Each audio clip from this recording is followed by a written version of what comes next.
walls along that, so allows players, the builders, to really alter their strategy depending on the storm front.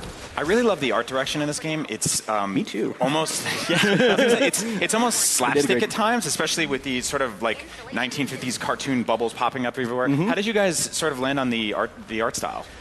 Well, iteration was a big process of the way Fortnite came together, and like the art team is super creative, and I know everybody says that, but man, I have not worked with a bunch of more creative folks. So they got to this point actually early on in the project where the game looked a little bit more like what you would expect the next, game from Epic Games. It was grimmer, darker. It was the next evolution of that. But a bunch of the artists got together. Yeah, a bunch of the artists got together and said, you know what? We think we want to push this into a completely different direction, go complete stylization, and that was the basic seed of Fortnite's idea. And over the years, they've just refined that and gotten it even cooler. Like, over the years, we made the heroes more heroic. Like, as soon as we added classes into the game, the characters got to be bigger and cooler. But they effectively, still exist within this stylized sort of heroic world. Purple, they love purple. The lighting in this game is awesome. Yeah. So there's this whole out-of-game system that we're not seeing that's kind of a periphery. Yep. It's an overworld. It's looking at your hero deck, civilians, defenders, things like skill trees. Can you talk us through that? Yeah, so at its heart, building and exploring are the key elements of that section of the game. There was the collection nature of it, and we were like, well, how can we sort of push collection in terms of just finding, widgets to craft, but also into the gameplay as a whole? And so at the top of it, we sort of went to this card system that enables you to have schematics to build or even heroes to advance. And so you collect these heroes and then you advance them, and they can all be leveled up and effectively evolved into more powerful forms of themselves. And over time, they grow in power and they can be collected like rarity, just like items. So you can take an uncommon hero who you really like and really like their skill set and level them up to the power level of something like a legendary hero? Well, there's basically you can transform other cards into additional cards over time. So basically you take that power and you either recycle it and gain XP and rewards from it, or you put it in the transformation and you create an amalgam into a new form. So it all depends, actually. There's lots of depth. It's basically it's a giant ingredients list, basically. Can you play a sort of passive creative mode where no one is hurting you or attacking you? Is there any way to just be like, I want to build a bridge today? Well, there's certain mission types that basically enable players to sort of wander the world a bit more and sort of explore. But true creative mode, we don't have in this version of the game, at least from what I consider that as a definition. But it is actually one of our #1 requested features, and like all things, it's on the list, and we'll probably explore it one day. Yeah, go ahead. Well, I was going to say the players right now, they tend to use their outposts as that space. Yeah. Because they can go in there and they can build anything. There's no time restriction. Yeah. So we've seen everything from pirate ships to extremely large castles with just all sorts of variety. That's got to be such a sort of fulfilling thing to enable the audience with these tools and then just kind of sit back and like proud parents and be like, look what you built. It very much is. Yeah, that's actually my favorite part of the game, and actually going through on July 25th when we're gonna take the sticker off and people can stream, people will finally see some of these amazing things, because we've been able to watch it. Like we'll clone whole accounts and then look at what people have built in their outposts in these giant fortresses. But finally the players can do that themselves and stream it and show off all the cool stuff that they've been making. So do you hope that people will maybe be like, hey, this is how I built this thing, this is how you can build it? Is that going to be easy for people to kind of communicate with each other? Yeah, I mean that is absolutely the hope. I think there's a high level of virality around the cool stuff in Fortnite, and people will be able to show that off. It's like, let me show you the death machine that I built, and as it's grinding up creatures, and I think then they can show off the strategies that have. And I think that's going to be one of the most fun parts of the game. So you guys have announced pre-orders and founders packs. Yep.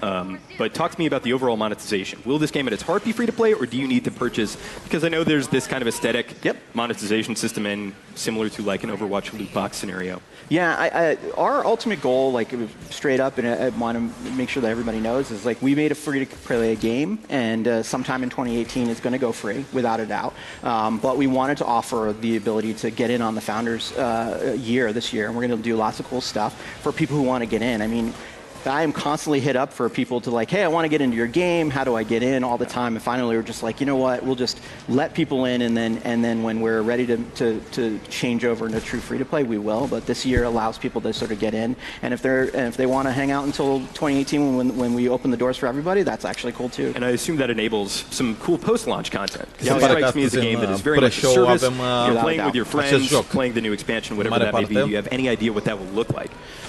I mean, you haven't even launched the game, but I always ask this question. Can you guys outline your next 20-year plan?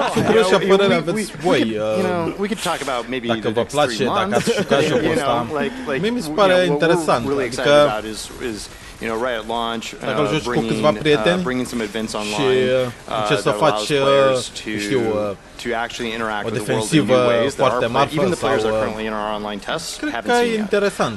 And so those are some things we're going to enable. So specifically, the storms are going to Practic become are more puțin alive. feeling We're going to start doing din, some more interesting things, and the players are going to have to start interacting with those. There's going to be some unique rewards that come up because of that. Într-un joc gen Along with that, we have Tower along with that Defense, feature, we also have something mai that că tu is ești going to start allowing on the players ground, to visit each practic, other's ești outposts pe while they're pământ offline, și and to be able tu to construiești potentially asta defend those personal, outposts ceea ce e against the interesant. storms with their friends. And so then they can come back, they can see what other people have done, they can actually defend it, they can actually play it, and then they can rate it.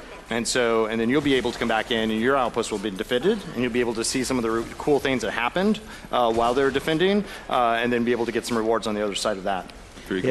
Yeah, that's important. Like, we wanted to give more places for players to show off their creation. So I think the next 6 months after launch, we're going to focus on stuff like that. So your fort will kind of persist a little bit, because I know at the end of the match you build a new one going into the next zone. But absolutely, in the storm shield area, that's always persistent, even at the launch. Like, that never goes away. That's always your place where you can build and make bigger all the time. That happens right at the very beginning of the game. And you get multiple of those as you kind of move through. So your the initial solutions that you use for building, they'll change over time as more monsters are introduced, and then you'll have to be able to react to those. And so you'll learn as you go on. Yeah. I really love a lot of the traps that we've been seeing in the demo in the last minute or so. We've got the floors with the spikes that jut out of them. Yep. There's like tripwires and mines. Did you find plans for these in the wild? Like, how many? Okay, I'll put it this way. Yeah. Just describe a completely insane fortress to me. Just give me a variety of the stuff that you can put around the outside of the perimeter to keep it safe if you're paranoid. Well, yeah, you have everything from what you'd expect, some spike traps and spikes on walls so the players take damage. But then it starts getting like insane, where like there's player jump traps where they can literally fling themselves across the board from tower to tower. So you'll see, like, when you get these giant fortresses in our storm shield areas, they will basically build traversal from tower to tower by flinging them off that. And then also that's true of the enemies. Like, there are push traps that players can use to just throw enemies off of the buildings. And same thing is true with pop traps, where like creatures will get flung into the air and then hit another trap in the air and pushed out. We're tinkering with the timing right now, but what in an ideal scenario, we'd be able to construct the better mousetrap, where you could hit multiple trap types all in a row and then like destroy creatures without actually having to fire a shot. That's awesome. Yeah, that's our long-term intent. We're still tuning and adding more traps to the system, but yeah, that's where we want to go. Da, e Right, so when is interesant. Fortnite E out? drăguț jocul. We are out on July 25th. We are out PC, Mac, PlayStation 4, and Xbox One. If you get us in early, if you buy early, you'll get access on July 21st. That's right. Yep, Right, July Zach? 21st. Pre-order and get in on July 21st. Get a head start before anybody else. Build that stairway to heaven before anybody else. No, that's right. That's right. Thank you guys so much for coming by. If you've been following E3 2017 so far, you'll know that yesterday EA showed off a Battlefront 2 announcement, new BioWare game, and more. So here's Naomi Kyle with the Daily Fix for a quick recap. The most magical video game time of the year is here. It's E3, and this is the press start part of an awesome week on the Daily Fix presented by the Marines. We're going to bring you, yes, you there, all the biggest and best news from each conference and the show as a whole. Plus, we have a totally rad daily giveaway through Wednesday as well. I'm talking a game and console, whether you're a Jedi or Sith. So let's do this.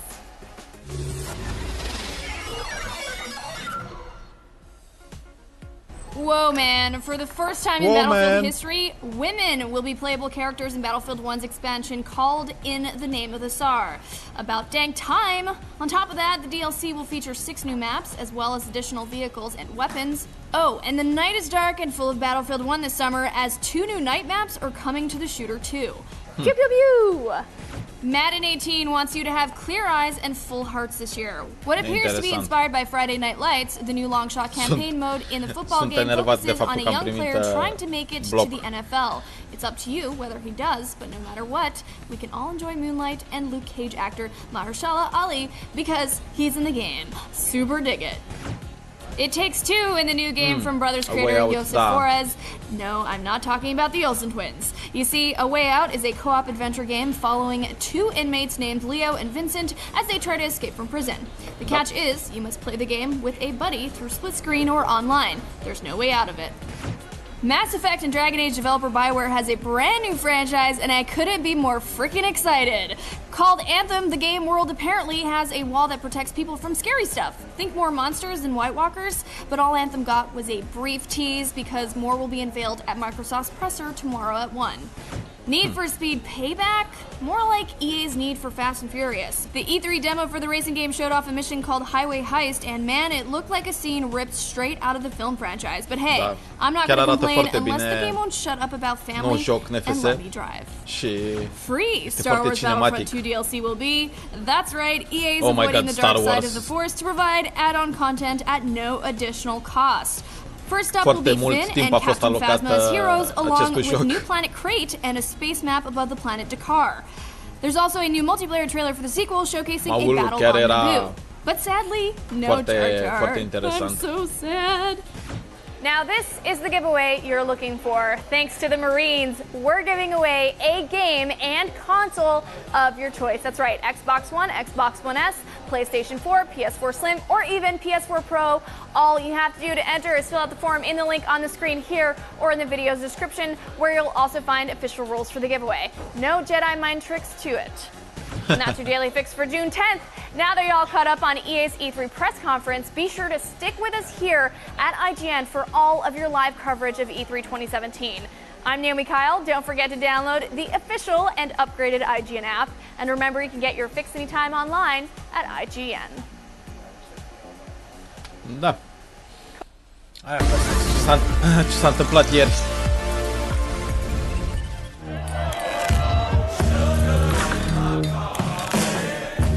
What's up, everybody? James Duggan with IGN Access here at EA Play at E3 2017. A couple of our IGN editors got to go hands-on to a really interesting game called A Way Out. It's kind of a cooperative narrative game, so let's wrangle them up and see what they thought. What the? What? What? Yes, it is split screen all the time. 2 players are required, either couch co-op or online.